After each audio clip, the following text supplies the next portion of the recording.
Halo semuanya, selamat datang kembali di channel Memasak Kaika. Pernah ngalamin nggak ya namanya bete banget bikin telur dadar tapi jadinya hancur? Udah gitu nggak hanya hancur tapi pakai berminyak-minyak pula.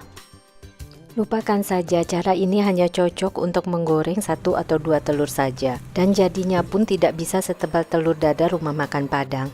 Nah, mau tahu rahasia menggoreng telur dadar ala rumah makan Padang? Yuk tonton dan simak terus video yang satu ini. Berikut adalah bahan-bahan yang perlu Anda siapkan. 5 butir telur ayam ukuran sedang, 5 sendok makan kelapa parut, 2 sendok makan tepung beras, 1 mangkuk kecil irisan daun seledri, 1 mangkuk kecil irisan daun bawang, 1 mangkuk kecil irisan bawang merah, 1 mangkuk kecil irisan kentang, cabai dan garam sesuai selera.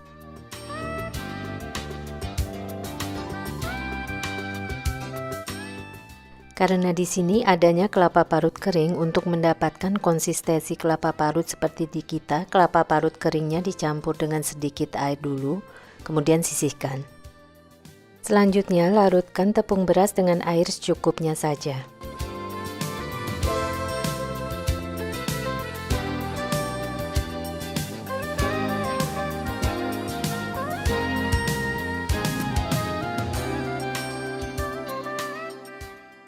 Campur seluruh bahan telur gembung jadi satu, kemudian aduk asal tercampur saja. Oh ya, salah satu cara agar sukses membuat telur gembung adalah dengan memastikan semua bahan-bahannya dalam suhu kamar.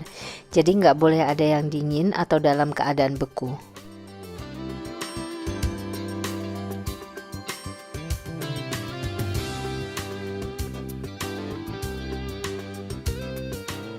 Bubuhi garam sesuai selera. Setelah adonan teraduk rata, istirahatkan sekurang-kurangnya 15 menit agar bahan-bahan dan bumbu-bumbunya benar-benar menyatu. Untuk keperluan menggoreng telur gembung yang modelnya tebal ini, Anda memerlukan wajan datar yang dindingnya cukup tinggi. Di sini saya menggunakan wajan dengan tinggi 5 cm. Setelah adonan telur selesai diistirahatkan, panaskan minyak goreng secukupnya saja.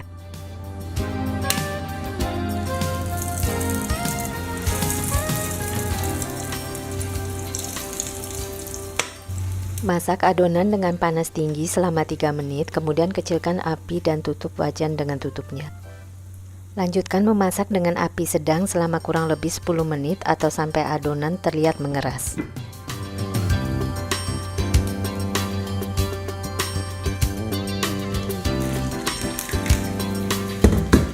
Sekarang telur gembung sudah bisa dibalik, siapkan piring datar yang cukup besar.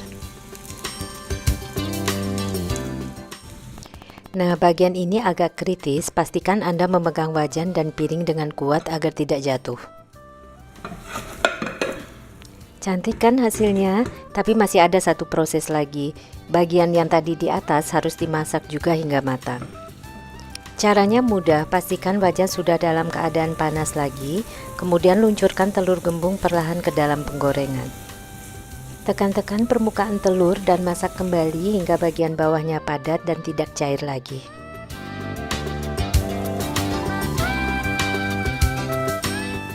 Sekarang telur sudah matang dan bisa diangkat. Pindahkan telur ke atas talenan yang telah dialasi tisu dapur. Biarkan sedikit dingin dulu baru dipotong-potong sesuai selera.